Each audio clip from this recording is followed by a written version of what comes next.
Hour 3 of Overdrive coming your way. Once again, a Stones lead in. I feel it's right in my wheelhouse. Good. Gord Miller, Dave Feschuk's in the studio with us. Jason Strudwick, our old pal Struddy. He's in Edmonton, looking very comfortable. With Bo Jackson behind you. Mark Messier. I like it. Yeah, my idols growing up, right? I had a friend paint him up, and those are my guys growing up. Bo Jackson, Bo's nose. How did you not love that ad? Bo knows every sport, and he was incredible. I think one of the greatest athletes of all time. He really was, and if he'd not been hurt, playing in the NFL, you wonder. I mean, he was a very good baseball player. Oh, incredible! Like he was powerful. Just climbing the wall. It's hard to believe now when you think about it that guys like him and Deion Sanders played in two major sports leagues at the same time. It's amazing. Like, it really is. Like, I think Struddy, and Michael Jordan to a lesser extent.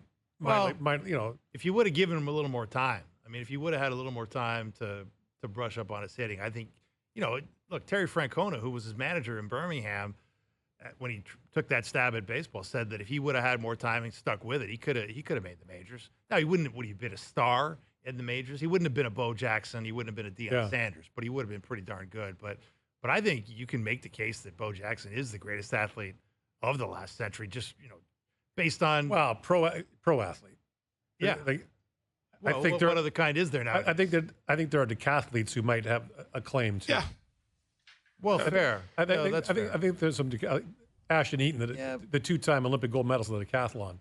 Right, but I'm not just talking about running fast and jumping high. Pole vaulting, high jumping, throwing the discus, the shot put. But I'm talking about playing games. I'm talking about the games that are the most popular games. Right. Now, track and field's a viable sport. I'm not disparaging track and field, but there's a different level of athlete that can go onto a field and beat everybody, right, on the field. Do you guys remember the Superstars in the 70s and 80s, the TV show? It was like they had like professional athletes competing.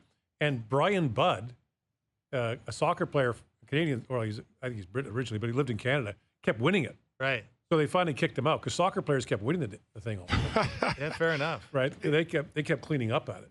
But it's always a great debate, right? What athlete, like of the big sports, right? Soccer, football, hockey, baseball. What is the best athlete, right? Basketball. What is the best athlete? And I think it's hard because they're all unique in their own way, right? Yeah. Whether it's power, speed. I think soccer players for me. Don't you think, Struddy? I mean, the endurance, the fine motor skills, some of those football players, man. So like a Deebo Samuel, so big, so strong, so fast. Like how do you? Crazy. Yeah, and you think about like LeBron. Let's face it. Like LeBron's one of the greatest basketball. Ask LeBron, he is the greatest. I would say he's one of the greatest. I'm a Jordan guy, but okay. So am I. But whatever. Just ask LeBron. He'll tell you he is the GOAT, and his son should address him as such. Apparently, but don't call me dad. But you can call me the GOAT. Let's pay him his due. Like you're telling me, like LeBron specialized in basketball, but he could like you're telling me he couldn't have been one of the greatest tight ends in the history of the NFL with that body, with that agility. Durability that he's shown in the NBA and an ability to sort of take care of his body. I mean, you have to believe he would have excelled there if he so chose. Wayne Gretzky was a good baseball player. Yeah. Right? Good player. And good athlete. Yeah. What was yours? I went on my way to see LeBron his rookie year. Yeah. I'm like, I got to go see this guy play when he's a rookie. I forget which city he was in. And he was bullying veterans at 18. That's how strong he was. And I was like, this guy's going to be incredible. And I don't know whether Jordan or he is better. They're both, to me, two of the greatest of all time. But physically, what he could do at that age, that is very, very unique, very uncommon for any sport. I remember sitting courtside at a Raptor game, and LeBron was playing for Cleveland. And this is sort of, it's been a long peak of LeBron, but this is early peak LeBron. And I just remember if you played up on him, he'd just beat you off the dribble. If you played off him, he'd hit threes over your head all day. Yeah. Like, you're just like, there's no way to defend this man. And he was also super physical. Like at the Olympics, I was at the gold medal game at the Olympics, the men's basketball gold medal game. Like he's at 39. He was still a really important player on a really good basketball team. Like a team full of MVPs and all-stars and. No, it's incredible. That's why they called Toronto LeBronto for a period of time there, because there was no getting through. There was no getting through. As the DeMar DeRozan, Kyle Lowry Raptors, as good as they were and as promising as they were, they couldn't beat them. And at one point, some internet wiseacre after LeBron knocked Toronto again, said on the Toronto Raptors Wikipedia page, that the Toronto Raptors are an NBA team owned by LeBron James. Yeah. That's great. That's a good one. You know, but the power, we've talked about this throughout the show, but the power that athletes have. And in a lot of ways they've earned it, but when they use it in ways that aren't for the benefit of the team, you have to start balancing that. And I wonder if it's swinging the other way. And I want to bring in someone who knows a thing or two about this. That's Jim Duquette, longtime Major League Baseball manager, management person rather, and now MLB SiriusXM MLB Network radio host. Jim, thanks for talking to us. Hey guys, we've been talking about throughout the show about the empowerment that athletes have now, and sometimes young athletes. Tell us from a baseball perspective how much it's changed from the time you started the game to now. Well, I mean, I'll just start with how you have to handle players in the clubhouse now versus back when I first started. I mean, it was, rookies as an example, you couldn't say much. You had to really more listen than speak. And there was a whole kind of hierarchy, whether it's good or bad, this is the way it was, where, the veterans kind of ruled the clubhouse, and you had to kind of find your way, your niche. Even if you were like a top rookie in the sport, they would find ways to make sure that you adhered to and paid attention to and respected the hierarchy and experience in the clubhouse. So that existed for quite a while. And, I feel like it changed probably right when I got out of the front office, or, a couple of years later, which probably right around 2009, 2010, when you started to see some of these really, really good rookies coming up, getting opportunities to play, not having to develop, nearly or spend nearly as much time in the minor leagues and get into the big leagues fast and producing. All of a sudden they kind of realized, oh, you know what? They're contributing more than some of these veterans, and are not going to listen to some of the pushback that they would get. Yeah, Jim, it's interesting to bring up that time, maybe less time spent in the minors. Now, have you seen from that time, let's call it just 2010, whatever, players that their examples were, they would have been better served playing more time, in other leagues. You see the big guy who's pounding all the home runs in New York. He did spend quite a bit of time, whether it was college and or AAA ball. Yeah, I think the general feeling is, yeah, you'd like to see these players spend a little bit more time in the minor leagues, learn the game, to learn how to play it the right way, like just fundamentally, the way you get the way that some of these players now are exposed to the sport. It's in national showcase tournaments where it doesn't matter if you win or lose. You're more about showcasing the individual and your own personal talents. I'm going to a showcase this weekend in Boston for high school kids, and so I'm guilty of it myself, of watching these guys kind of develop, but they develop their skills, but they don't learn necessarily how to play the game in the proper way. And so, I have managers. I probably have 20 different managers on my show during the course of a 2-week period, and over the years, they've all been talking about it, and I've seen it, and you guys have seen it too. Like, you better be coaching and developing at the major league level, and with that comes a lot of mistakes. And I think, honestly, it affects the product on the field too. So you're heading to a showcase in Boston. The Blue Jays, Jim, are in Boston, where they've been joined by Bo Bichette, who's obviously on the comeback trail, rehabbing this calf injury that has dogged him for the bulk of this season. What do you make of the Bichette story from your view outside this market? It's a constant topic about what are the Blue Jays going to do with Bo Bichette in this down year? And I guess how much can maybe a surge in September, if he can get back to full strength, how much could that maybe change the equation, either for him as a trade piece or for the possibility of, which seems more and more remote, of him becoming a Blue Jay long term? Yeah, it's a worst case scenario if you're the Jays, if you're in the Jays front office, because if you're looking to change the mix of the team, or if you're looking, to take one guy and try to see what you can get the most for. Bo isn't the guy coming off the season he's had. And if I was an opposing GM, I'd be trying to acquire him 50 cents, 60 cents on the dollar, and that doesn't make sense from the Blue Jays standpoint to do that. But I'd be looking at it from that perspective, even if he's going into his final year, because I like players playing for that contract, that final year before free agency.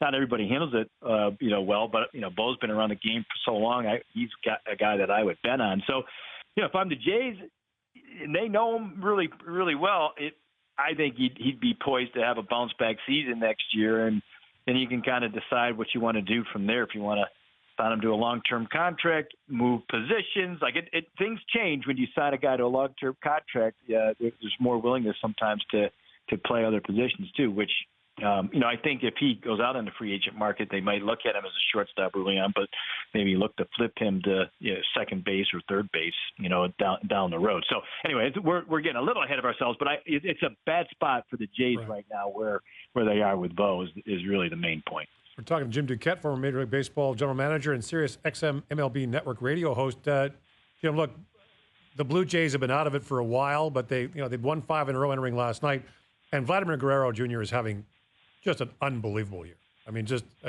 after a tough start, but he's just killing it. Is there any doubt in your mind? Is there any other option for the Blue Jays but to give him 10 years and something north of $300 million?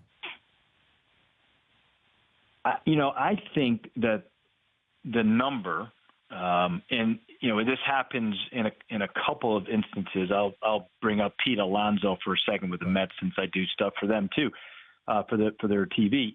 His value to the Mets is greater than it is with other teams, right? And the fact that he's shown he can hit in New York is a big step up in value, and they're going to have to pay him.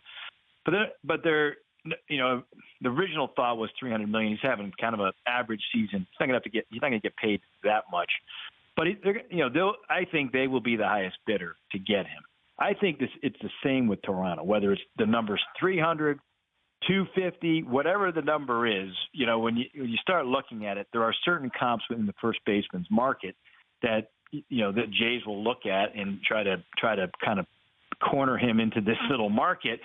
But he's above that, right? He's a star player, having a tremendous season, likely to have another one next year. So there's a lot of different factors, right? And there'll be extra pressure to keep him, as there has been for the last 2 years. I think I've come on before and talked to you guys about this too. But I do think that I don't know if it'll get to $300 million. That is a magic number in the sport, and I wouldn't shock me. But I also think, I don't know who else would pay him if it was $250 million, as an example. And that's kind of the trick and the art of trying to negotiate these deals.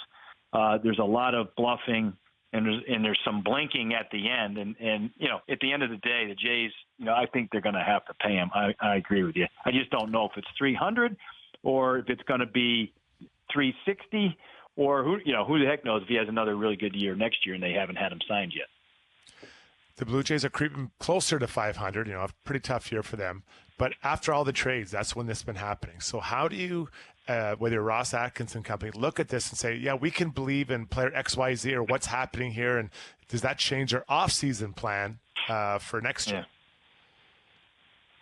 Man, the hardest part when I was in the front office, and I'd see this even now, I was just talking about this today with somebody in the front office, is you get fooled by strong second halves. Right. Like that you really have to take a step back and take a look at the entire picture, because everyone's going to have a down year first half, right? That happens. But the bottom line is, like you said, they're under 500. Even if they end up above 500, that doesn't matter. In certain markets, it doesn't matter. Toronto's one of them. Chicago's another with the Cubs. And it was that kind of conversation where, like, 2 of the last 3 years, the Cubs have had really strong second halves, but they didn't address their needs in the winter, and that's where it's incumbent on Toronto. The last couple of winters, they haven't addressed the offense nearly as much as they should have, and it doesn't matter if they finish strong or not. It doesn't matter who develops into what looks like an everyday guy. it's not they don't currently have enough offense on this roster. They're going to have to go out and get it. And, I think that's the one kind of constant that, unfortunately, we've talked about the Jays for the last couple of years. Jim, when you look at, the big guy that's hitting all those home runs in New York, as Struddy called him, Mr. Judge, I mean, you've been around this game an awfully long time. Like, how do you sort of put into context, how good this guy is in this era? But I don't think.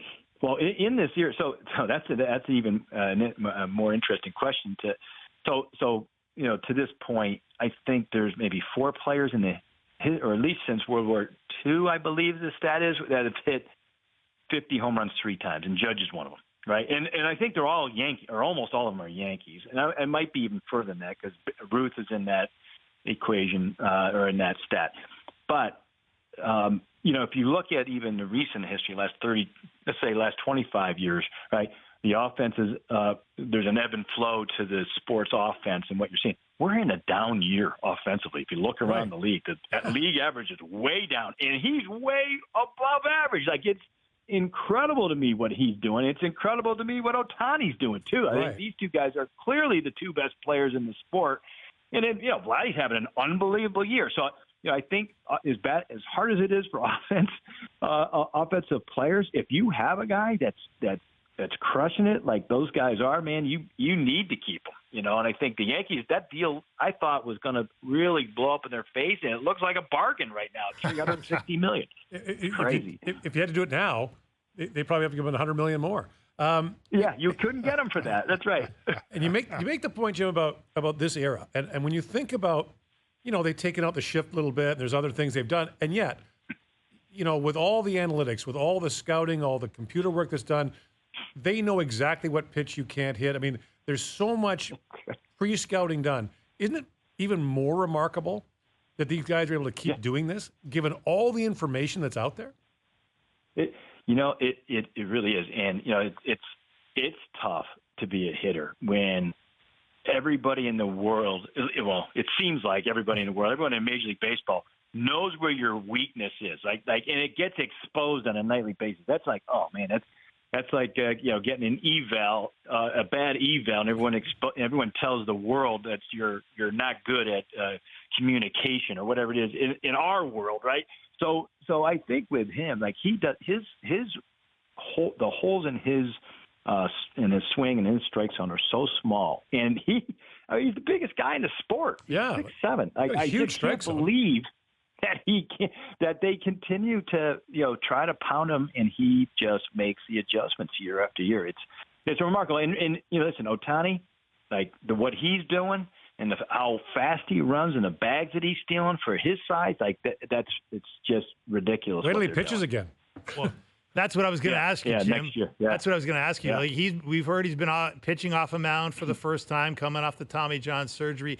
Like, if the Dodgers went deep into the playoffs, let's say they got to the World Series, could you see a scenario where you don't see it, where he could go to the mound? I don't think so. Their money. I don't have to tell you guys what they gave him, but it's like everybody in the world knows what they gave him, and the recovery time for pitchers coming back from that is 15 months minimum without, and it's no guarantee there. Even if they said, we'd bring him back in relief, I think they would have to be reluctant to do it just because of the risk, so I don't think they would bring him back. Personally, I think his best pathway in the not-too-distant future is going to be as a closer, like he did in the WBC, right? He hit, and then he came in, he closed out, and he struck out Trout to end the WBC. Like, I could see that happening, a couple of years from now, and him being a really good back-end relief pitcher in addition to, swinging the bat the way he is. Pretty amazing, by the way, that he's going to hit 50 home runs, given that he's, got a new ligament in his elbow. Yeah. I mean, never mind pitching, but I can't imagine many guys could, got to be hard to hit. You would think, there's no guarantee, right? No guarantee that he could do this. Just like Harper, when he came back from Tommy John, he was delayed a little bit. He had his surgery a little bit later. I want to say his was like in the spring or something like that. So, but he had to come back from something like that, and it took him a little bit of time. There's been no real hiccup at all with Ohtani's season, even from the beginning of the year. Jim, thanks for talking to us. It's going to be great to watch down the stretch, and we appreciate your insights. All right, guys, you got it. Anytime. Thanks. Jim Duquette, host of MLB Radio on SiriusXM. I'm curious about something that he mentioned, Straight. I want to ask you about it first, and that is that don't put too much stock into a second half resurgence. And I watched the Jays game last night. They had 2 runners thrown at the base paths, including 1 at home. I don't think they send those runners if they're in a pennant race. I don't think they're that aggressive if they're battling for a postseason spot. So how much do you think? I mean, some people call it in the stock market, they call it a dead cat bounce. Yeah. Even a dead cat bounces once. But Strady, how much? I mean, we've seen it in hockey all the time. You might have played at teams like this that give you that kind of last quarter tease, and it's a mirage.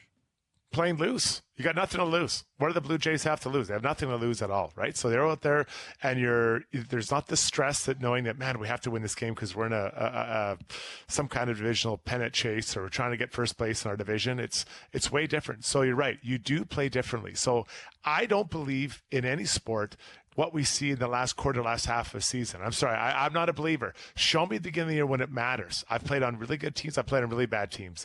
And I can tell you're trying hard to improve at the end of the year, but if you're in a bad team, you're a bad team, right? The skill's not there. So I'd be very hesitant to believe in what the Blue Jays are doing. I'd be happy that they are doing it, showing the fight. I like that, but it doesn't mean you can't evaluate everything that's going on, both on and off the field. Yeah, I totally straight. I agree with you. I mean, that's what makes for another reason why what Judge is doing is impressive. It's because he's carrying the Yankees in their battle to try and win the AL East, which is another thing. But yeah, like the Blue Jays have zero pressure on them. And when there was pressure early in the year where people had expectations that this could be a really good team, and the general manager was going on and on about the internal improvement that was surely coming, they froze. They could not produce when it was required, when the season was still relevant. And now it's not, so it's hard to know how relevant what we're seeing really is. Well, Strady, did you play on a team like that? Can you give us an example of a team that you played on like that? Yeah, I had Vancouver Canucks. We had Mark Messier was our captain, right? And we kind of had a tough start. Marc Crawford, I think that was the first year he was there. And we came on in the second half like crazy. Now, we almost made the playoffs. We missed it by a little bit. After that, we did start making the playoffs. So that was a little bit more, that was a believable moment. But you could see the talent. Naslund, Bertuzzi, Morrison, Strudwick, all these great players assembled on one ice surface, right? Yeah. I didn't put those guys in order, obviously. Probably reshuffle it. But so that was one time where it did work. But you could see the talent. And those were players that were young. They were coming up and had been around. They were ready to go. With the Blue Jays, again, no disrespect to these guys, but these are unknown commodities. They've come in, either being given opportunities they didn't have in other organizations, and or getting them now because players are moved out to other teams. So I have a hard time believing it. So it's hard. You can say, okay, we want these guys to push in the new year or the new season, but I want to fill with legit guys that maybe can plug a few holes, offensively speaking, for that group. Yeah, that's a good point. I mean, look, I think the one exception probably is the younger guys that come up because there's pressure on them, right?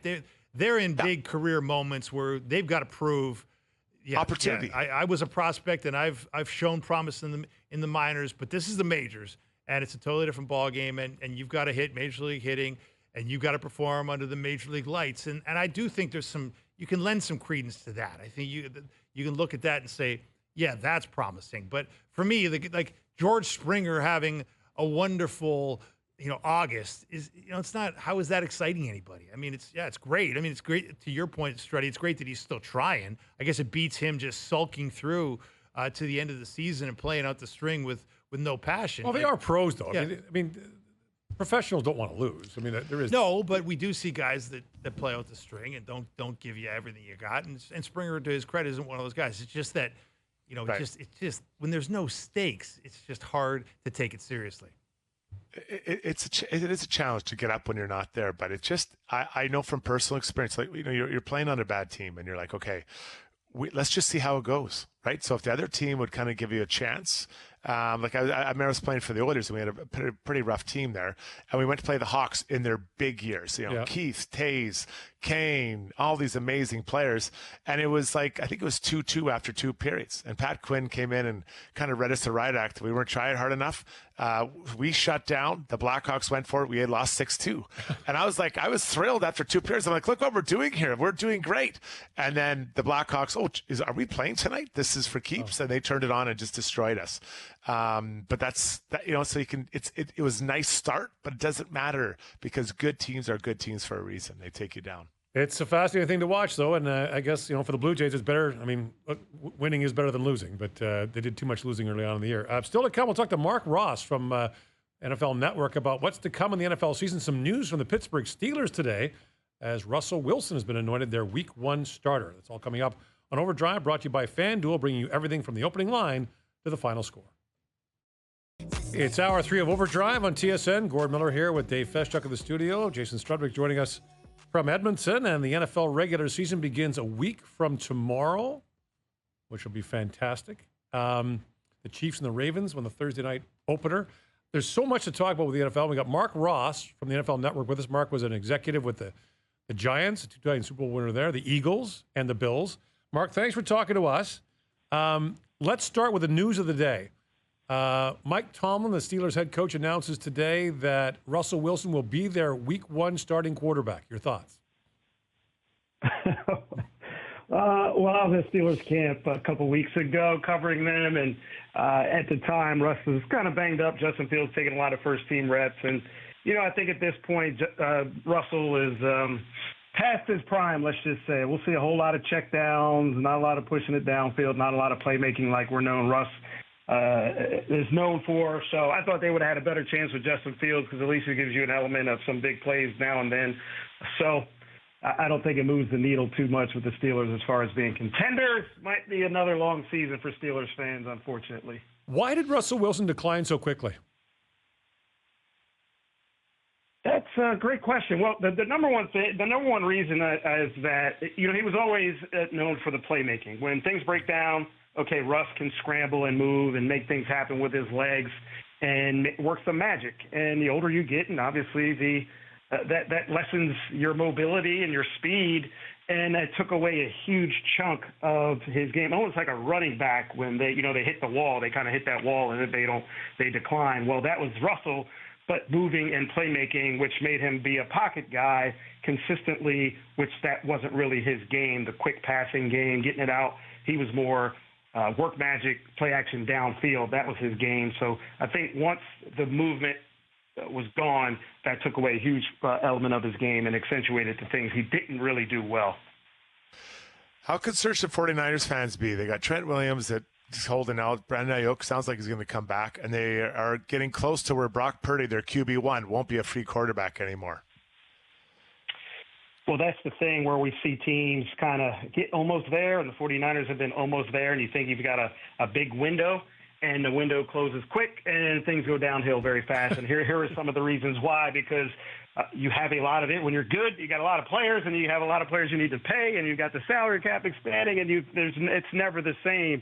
And that continuity is so hard to keep through year in and year out for a long stretch of the time. And the 49ers may very well be good this year again, and they may be in the mix, but the margin for error of, okay, can they win the whole thing? That's how I look at teams. Can they win the whole thing? And, when you have so many issues going on, that doesn't really bode well for the season when things are like this right now, and they possibly could straighten it out and be contenders again. But as of now, you don't want these distractions. You want to be focused on, hey, how good can we be?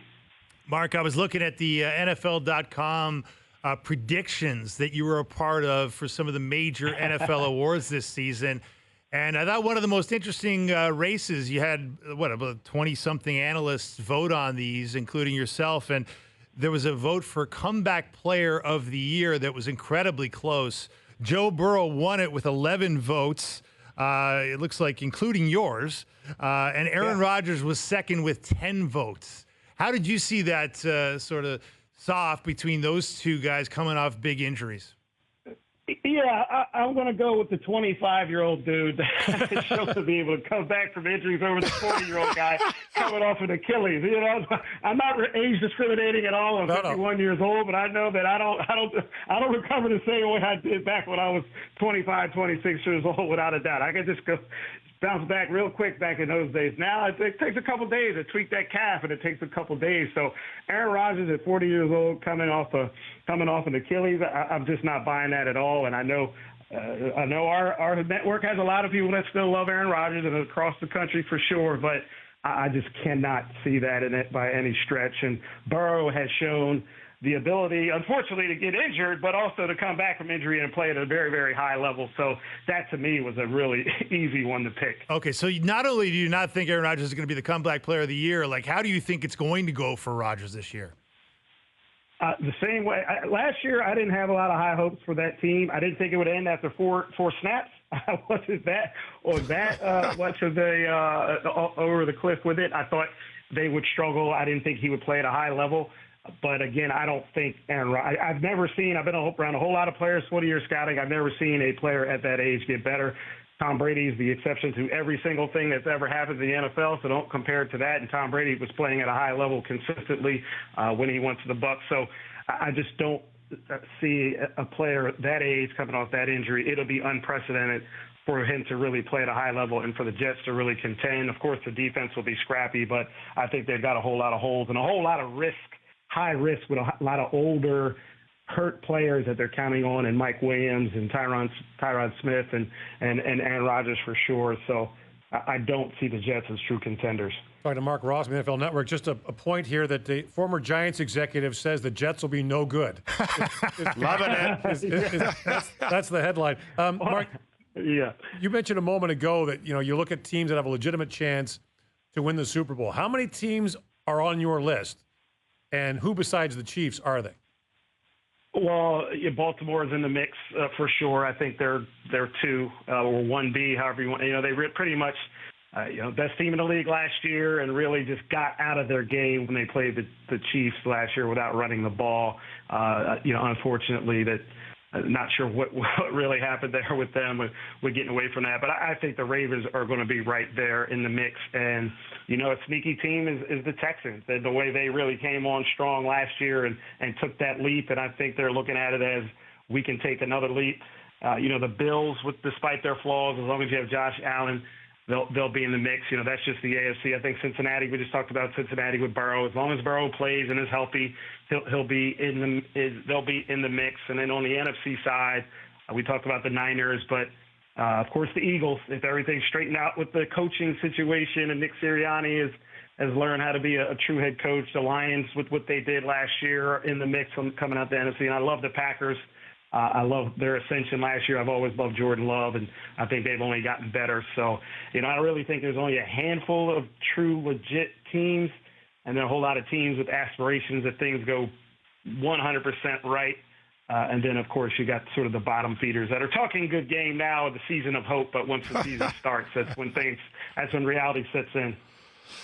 What kind of rookies should we be keeping an eye on in the league this year? Like, would Malik in Giants, would that guy keep you interested about having a good year? Well, he's a phenomenal player, a phenomenal talent. It's just whether Daniel Jones can get him the ball, and that's the big question mark for him. And I think really a couple of the rookies are set up. The rookie quarterbacks, Caleb Williams, I think, is in a fantastic situation there. We've talked about it kind of all off season with the playmakers that he has in DJ Moore and Keenan Allen and the rookie Roma Dunze and DeAndre Swift, the running back. The offensive line is solid. So he's really got a great infrastructure to really come on strong. I picked him to be the offensive rookie of the year. And, Marvin Harrison Jr. teaming up with Kyler Murray. I think Marvin will have a fantastic season. Jaden Daniels is in another really good situation for a rookie QB in Washington, the quarterback. And, I just think, those guys for sure will be the headliners. And there's always those dudes that pop out of nowhere, the Puka Nakuas of the world that pop out of nowhere. So we'll see where they emerge from. Mark, before we let you go, I just want to ask you quickly. So we've been talking today a lot about the players having more power and more of a voice. CeeDee Lamb ends his contract issue with the Cowboys arrives at camp today and promptly announces that the Cowboys should extend Dak Prescott. I wonder, from an executive's point of view, how do you take that? Well, it's a different age, a different era now, as you mentioned. And these guys each year, back in my day, it was like, just take it, keep moving, whatever, don't say anything. But now these guys have realized that power that they have, and of course, I've always known players are going to stick up for other players. Fans complain about contracts and execs complain and everybody complain, but I've never heard one player talk about another player and saying they should not get the money. So that's to be expected. CD and Dak are tight, and of course the Cowboys with Dak having coming up and Micah Parsons, they got to pay him as well. So that's to be expected for players to stick up for other players. But CD now knows, like, yep, I played my game all throughout this contractless negotiations. I got what I wanted. Of course, I'm not going to stop talking. I'm going to keep talking. I got the money now, so it'll be fun. With Jerry Jones, the best GM in history, there, it's self-proclaimed, to see how that all works out. So I'm going to ask you a question that our host, our regular host, Brian Hayes, asked me yesterday. At this time next year, who's still with the Cowboys? Mike McCarthy, Dak Prescott, neither or both? Neither. Neither. Really? I think, so Dak, my deal with Dak is he should just not take the contract and then wait till next year and just become a straight out unrestricted free agent, as Kirk Cousins did. And Kirk Cousins had the blueprint for doing that. Dak should sign Kirk Cousins' agent, Mike McCarthy, by the way, who orchestrated that whole deal for Kirk just to get so much guaranteed money. If Dak hits the open market next year, I mean, he's going to blow any contract out of the water. And McCarthy, I think they won't win the Super Bowl. I think they'll be a playoff failure again, and I think Jerry will move on from the coach. So I'd say neither. Well, that's some interesting news. Mark, thanks so much for talking to us. We can't wait for the start of the season. It's 8 days away. It's going to be fabulous. Look forward to talking to you again. Sure thing. Anytime. All right, this is Marc Ross from the NFL Network. What did you say, Gord? What was your answer to that question? I said I thought Dak, yes, McCarthy, no. Yeah, I'll go with both. Jerry just keeps bringing people back. But the point that Hayes makes, and he's right, and history shows us it, is that Jerry Jones talks a big game. Yeah. He's actually pretty loyal. That's what I mean. He brings people back. He brings, Jason Garrett was there a long time when everyone wanted him, out of town. And I think they got a decent team. I mean, I think at the end of the day, if you got a good team, you got a good chance. It's just McCarthy seems to get in his own way in Dallas sometimes. That's the weird thing about it. And you talked about Baltimore not running the ball. Sometimes coaches outthink themselves, but I do think the pressure there is immense. And I agree with Mark, by the way, in the Jets. I think the Jets are going to pancake this year. Man, Mark put a shot through the heart of all the... Well, he's a Giants guy, right? He's a big Giants guy, and they don't like the Jets. So. Well, not only the Jets. I mean, he put a shot through the heart of all of TSN's Cowboy lovers, LeBron, CJ. And that's a tough pill to swallow before the season even starts. That Marc Ross is saying, your coach is going to be gone, your QB is going to be a record-setting free agent, and he will not be signing in Dallas. All right, so we got one more thing to do, or two more things to do. We got to talk about my best bets. A lot of pressure. A lot of pressure. Yeah. Lot of pressure pinch hitting for the captain, who was 2 for 2 last night. So I got my best bet coming up, and we'll talk about a marathon tennis match. Maybe it was too long. That's coming up on Overdrive on TSN2, on the app, and on your home speakers. All right, winding down hour 3 here on Overdrive. Gord Miller along with Dave Feschuk and Jason Strudwick in Edmonton with us. Now the pressure comes. This is the tough part. Today's best bets powered by FanDuel. Make your picks and assemble same game parlay in seconds on the FanDuel Sportsbook app. So I'm taking the easy way out. Okay. I am growing feathers, laying eggs. I'm going to be a giant chicken. Okay. Last night, Hayes picked Vladimir Guerrero to get a hit and the Red Sox on the money line. And he won. And I'm doing the exact same thing. You're doing the exact same Bold. thing. Plus one. Yeah, really blame Ace Struddy. Really out there on a limb. What is this, like bet 100 to win 101? I know what this is. It's plus 126. Okay. It's plus 126. Today's best bets are powered by FanDuel. The first inning means as much as the ninth. When you bet baseball on the FanDuel Sportsbook app, please play responsibly, 19 plus, and physically located in Ontario. So we'll see how that turns out tonight as the Jays wrap up that series. I don't know if you guys saw it yesterday at the U.S. Open. It kind of got lost in the U.S. Open tennis, but Dan Evans of Britain and Karen Khachanov played the longest match in U.S. Open history. Wow. 59 games, 5 hours, and 35 minutes. Evans won it 6-7, 7-6, 7-6, 4-6, and then trailing 4-love in the 5th set, won the last 6 games to take it 6-4. That's incredible. He said, I just want to go to bed. Yeah. Well, I mean, seriously, like you think about that last detail, with the way he won this match, to be down 4-love in the final set. And you've been out there for like 5 hours at that point. Yeah. Like to me, that's white flag. Like, sorry, I'm out. Like, yeah, that's what I mean. Like, how many guys would just say, you know what, I'm down 4-0. I mean, like, let's go to bed. But he battles back to win 6 straight games. Yeah. It's incredible. Incredible.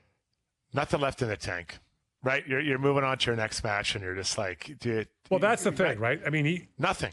You've got nothing left. So, Strady, what's the most exhausted you've been playing? What was the longest game you played it? I don't remember really being that long. I was always kind of like 15-minute guy. Every now and then I get up to 20. But, when the coaches were, going for the first overall pick, they'd put me up 23, 24 minutes. And it was tiring. Like, it was like, it's amazing the difference because those players that play, north of, let's call it 22, 23, they understand how to use their energy, how to conserve it. And they do everything easy, right? I'm out there battling every shift like it's game 7. It's like, buddy, it's game 53 at Tuesday night in Columbus. You don't have to, grind it. But those guys understand, like the McCars, these top elite defensemen, Hughes, they skate well and they get around, they conserve some energy so they can play those 5 minutes. But so anytime I got up around that 23, 24, I loved it. But after I was gassed, and we're not talking about 20 extra minutes, or we're talking about 5, 6, 7, 8 more minutes. It's amazing to see. I mean, to play on a hard court, and they started playing during the day, like it was hot. Oh yeah. So like you're on this skillet on the court, right? And then you play for 5.5 hours. It's insane. Well, as I was reading some of the quotes from Evans, he was basically saying like the most I ever practiced is like an hour and a half. Like he didn't think he'd ever been on a court for 5.5 hours for 2 games, let alone 1, 2 matches, let alone 1. So it's like, well, thank goodness, I mean, they didn't used to have tight. Now it was 6-4 in the 5th set, but remember the match at Wimbledon that went forever. With no tiebreak. No tiebreak in the 5th set. Yeah. At a certain point, though, people pay money to go to. I mean, people aren't paying necessarily to see Dan Evans and Khachanov, but I mean, still, like when you see a player getting a long match like that, it almost certainly means they'll be out in the next round. Yeah, it's tough for them to come back from it. Well, no legs. Your legs are gone. Like it's really hard. The other guy went for half that time or less. Like the legs make a difference, right? Energy reserves. Your athletes talk about all the time. I got to have my energy. And if you don't have that, Feschuk, doesn't matter how good you are, man. The other guy or other girl has more energy than you. Yeah, no, there's no doubt about it. I mean, but it does kind of like watching the Olympics, right? They played win 2, like what was it, 3 sets? Best of 3. Yeah. Best of 3. Yeah. On the men's side, which they normally don't do, right? For a major. Majors are the only one with best of 5. Right. Every other tournament is best of 3. Like, does anybody think that the gold medal is diminished because they played best of 3?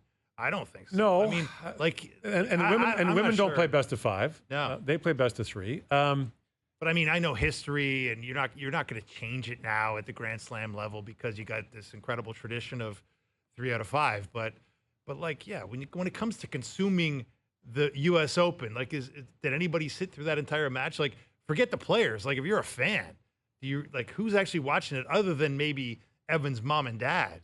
Like they left. They left to want to have supper. The mom and dad and the wives were gone. We'll come back. Here. We'll come back. We're in New York, man. We got to get. Yeah, it's like we got Broadway show tickets. That's We're right. going to see the Michael Jackson. We'll be back, and he still saw the end of the fight. I'll tell you my Andy Roddick story. In 2003, I went to the U.S. Open semifinals, and Roddick was playing, and he was down a set and down a break in the third, or down 2 sets, I think, and down a break in the third, and maybe in the 4th set, and we left. Really? Because I had to get back to the city for dinner. Takes forever. Took the subway back to New York, walked into my friend's place, and they were watching the 5th set. Wow. Oh. Roddick came back and won. Amazing. And we left. Oh. Greatest tennis match of all time, and you were on the subway. It wasn't the greatest. Well, it wasn't. It was a great match. I will say that. Because, but since you put it that way, Struddy, I really appreciate that. And with that, Struddy's back tomorrow. I'm going to have 2 really good defensemen with me tomorrow. Frankie Corrado and Jason Strudwick can tell us tales of their days playing in the NHL as grinding defensemen, and I appreciate that. Freddie, thanks for joining us today. Dave Feschuk, thanks to you. Great seeing you. Thanks to everyone behind the scenes. Thanks to you for watching and for listening. I'll be back here tomorrow hosting for Brian Hayes, and we'll be back at 4 o'clock Eastern Time on Overdrive on TSN, and we'll chat then.